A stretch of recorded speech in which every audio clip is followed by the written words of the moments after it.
ഞങ്ങളെ സംബന്ധിച്ച് ഇത് രാഷ്ട്രീയത്തെ രാഷ്ട്രീയപരമായിട്ടാണ് കാണുന്നത്. ഇത് ഇടതുപക്ഷ ജനാധിപത്യ മുന്നണി കൊണ്ടുവന്ന ഒരു അവിശ്വാസ പ്രമേയമാണ്. UDF ചെയർപേഴ്സൺ ദിയാബിനു പുളിക്കക്കണ്ടം കഴിഞ്ഞ 7 മാസക്കാലമായി ചെയർപേഴ്സണായിട്ടിരുന്നത് സ്വതന്ത്ര കൂട്ടായ്മയുടെ ചെയർപേഴ്സണായിട്ടല്ല, ഐക്യ ജനാധിപത്യ മുന്നണിയുടെ UDFൻ്റെ ചെയർപേഴ്സണായിട്ടാണ് ഇരുന്നത്. അപ്പോൾ UDF നേതൃത്വം ആണ് ഞങ്ങളോട് ആവശ്യപ്പെട്ടത്. ഞങ്ങളോട് ഇന്ന് അവിശ്വാസത്തെ ഫേസ് ചെയ്യാൻ പറഞ്ഞത്. UDF നേതൃത്വം വിപ്പ് കൊടുത്തു.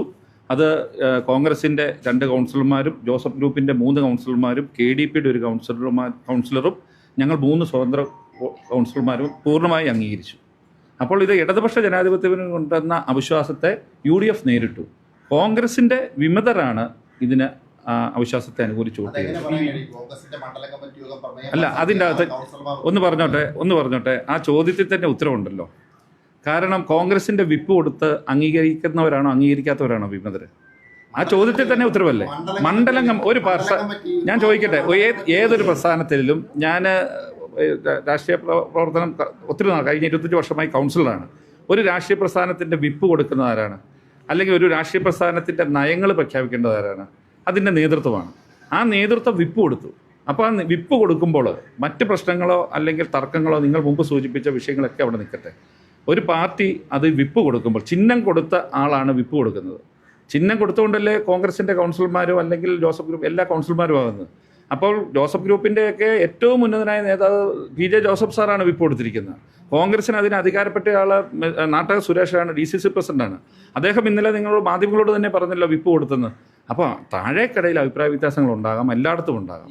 പക്ഷേ കോൺഗ്രസിൻ്റെ ഔദ്യോഗിക നേതൃത്വം ഒഫീഷ്യലായിട്ട് അവരുടെ KPCC പ്രസിഡന്റിൻ്റെയും ഞങ്ങൾക്ക് നേരിട്ടറിയാവുന്നതുകൊണ്ട് തന്നെ പറയുന്നു, ആരാധനായ മുഖ്യമന്ത്രിയുടെയോ ആഭ്യന്തരമന്ത്രിയുടെയും ഒക്കെ ഉൾപ്പെടെയുള്ള നിർദ്ദേശം അനുസരിച്ചാണ് വിപ്പ് നൽകിയതും.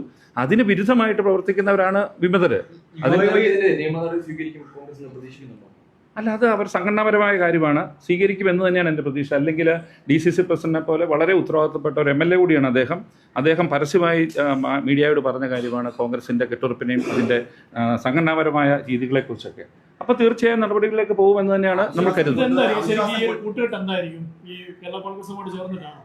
അല്ല, എനിക്ക് അതിനെപ്പറ്റി പറയാൻ അറിയത്തില്ല. കാരണം ഇതിൻ്റെ പൊളിറ്റിക്കൽ ഇക്വേഷൻ എന്താണെന്ന് പറയാൻ അറിയത്തില്ല. രാഹുൽ ഗാന്ധിയുടെ ഒപ്പം നിൽക്കുന്നതാണ് കേരള കോൺഗ്രസ് എന്ന് പറയുന്നത്. ഇന്ത്യ മുന്നണിയുടെ ഭാഗമാണ്.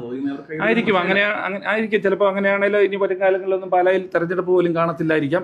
ഞാൻ അത്രയ്ക്ക് പ്രെഡിക്റ്റ് ചെയ്യാനൊരു രാഷ്ട്രീയ പാരമ്പര്യം എനിക്കില്ല. ചിലപ്പോൾ അടുത്ത വരാൻ പോകുന്ന തെരഞ്ഞെടുപ്പിൽ കേരള കോൺഗ്രസും എല്ലാം കൂടെ ഒന്നിച്ചാൽ പാലായിൽ തെരഞ്ഞെടുപ്പ് പോലും കാണത്തില്ല. അതിൽ നമ്മളെല്ലാവരും ഉള്ളപ്പോൾ നമുക്ക് കാണാം. അതിനെപ്പറ്റി ഇപ്പോൾ പ്രെഡിക്റ്റ് ചെയ്യാൻ ഞാനാണ്. ഞങ്ങൾ 3 പറയാതെ ഞങ്ങൾ സ്വതന്ത്ര കൂട്ടായ്മ ഞങ്ങൾ 9 പേരുണ്ട്. 9 പേര് ഞാനൊന്ന് പറഞ്ഞോട്ടെ. ഞങ്ങൾ 9 പേരുണ്ട്. അത് വടംവലിയൊന്നുമല്ല, ശക്തി പരീക്ഷണമല്ല. ഐക്യ ജനാധിപത്യ മുന്നണിയുടെ കോൺഗ്രസ് നേതൃത്വത്തിന്റെ തീരുമാനം അംഗീകരിച്ചുകൊണ്ട് പോകുന്ന 9 പേര്. ഞങ്ങൾ ആ 9 പേരും ഞങ്ങൾ UDF അല്ല.